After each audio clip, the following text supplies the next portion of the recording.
So, talk about being here at the Apollo to introduce this film to the world.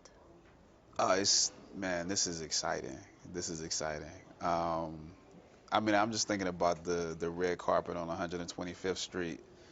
Like, New York is a pedestrian city, and people would just walk up on things anyway. So, um, it's gonna be amazing to do that outside, where, when James Brown passed, there was a procession outside, I think for 72 hours of people just viewing the body nonstop. So. Um, I think it's amazing just to have it here. His body was on that stage. He performed on that stage countless times with crowds outside waiting to get inside. So to do the premiere here, it's just fitting.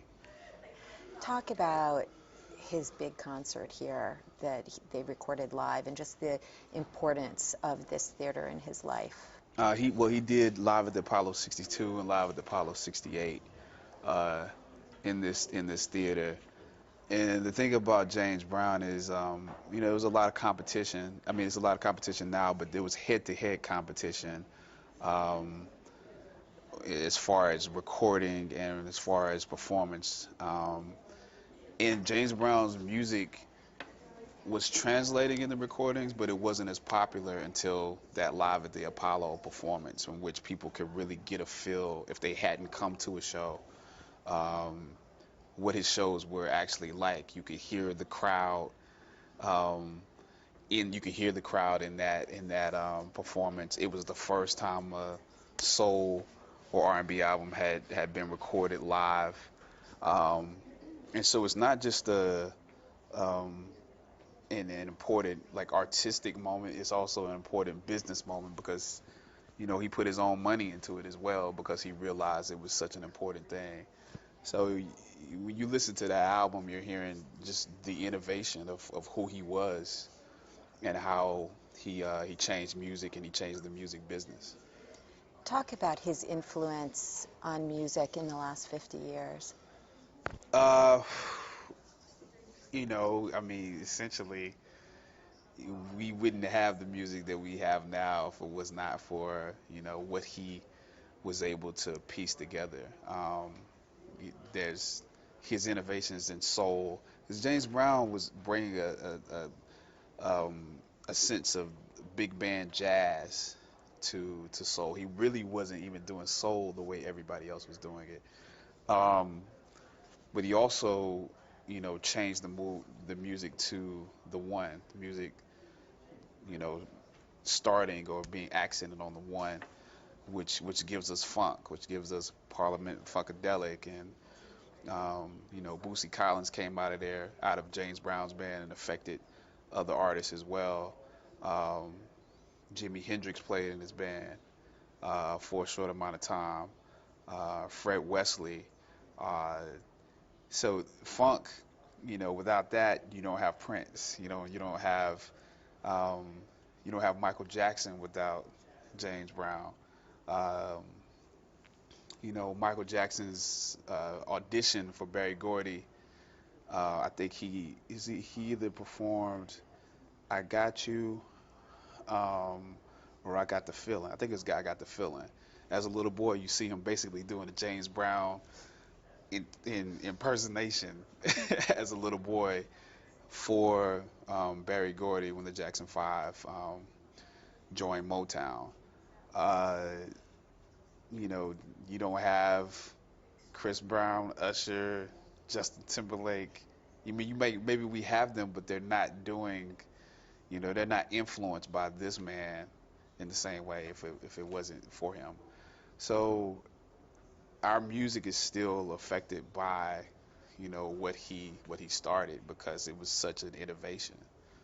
Now, you grew up really not far from where he grew up, right?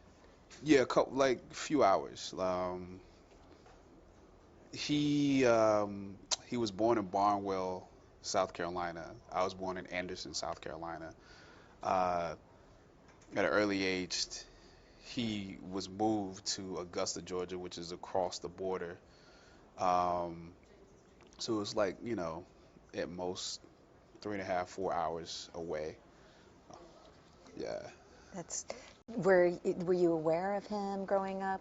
Yeah, I would hear stories about James Brown coming to Anderson, and I would hear stories about people that knew him, and then there was always an argument about whether he was from South Carolina or Georgia, and I never actually understood the argument until doing this movie. I was like, well, either he's from one or the other. Now I actually get what the argument was about because yeah, he was actually born in South Carolina. For anybody that's still arguing, he was actually born in South Carolina, but he grew up in Augusta, Georgia, because he moved in with his aunt, Honey, who owned a brothel. So I was aware of him because of those debates. It was almost like he was a hometown or a home state hero. For you, what was the greatest challenge taking on this role? Uh, I think the greatest challenge was just trying to find his truth, his who was he as a person.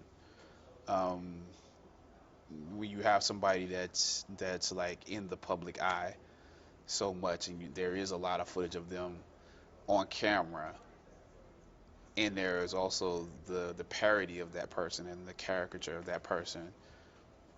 I feel like it's difficult to know, how is this person when they really are alone or when they're with their loved ones or their friends, and um, I think that was the difficult part is just knowing what that was because that's the part that I think people want to see when they come to the movie. They know they can look on YouTube and see the parody of him or the persona of him, but how do I show them the person and the persona? How can I be the man inside the man inside the man? That's the difficult part. How is this film different than a traditional biopic? Uh, well, I think there is a definitely a stylistic um, element to it that you would never see. There's a courageous venture what Tate has put together. The non-linear format, um, scenes like the boxing scene, um, which basically it places the James Brown's music that existed later in an earlier time. Um, Everything about it in terms of talking to the camera, so the direct address to the camera, the it's an innovation in and of itself. And I think what we tried to do is to find the style that fit the man himself. Um, and so that's I haven't actually seen that in the other biopics that I've never seen that. I've never seen anybody because usually there's this um, people are usually more sentimental about the person that we're depicting, and there's a fear there. And I have to credit also the Brown family for allowing that sort of innovation. I think they wanted that. When you talk to them, they wanted to show the good, the bad, the ugly, the beautiful, the sexy. They wanted to show all of it, and they wanted it to have his style. Just a very quick soundbite about Brian Grazer and Mick Jagger as producers. Well, Brian Grazer is so smart, like a savant in some sort of way, um, and how he um, breaks things down, um, just intelligent in breaking not just not just the artistic um, the artistry of a project, but also the cultural significance of it and understanding what it will do in the world. And he feels like that's important. Um, and I think he stays on the cutting edge of what will be topical in a particular moment. Uh, Mick Jagger, who's pretty much new to the film world, film and TV world, because he's also doing a Scorsese project right now. Um, he brought his expertise to this, and he also has a love of film, so and a love of you know visual art, and I think he brought that to the table. So yeah, I knew that there would be, once I had my conversations with them, my early conversations with them, that they would make sure that there was the quality, um, with the product we were producing.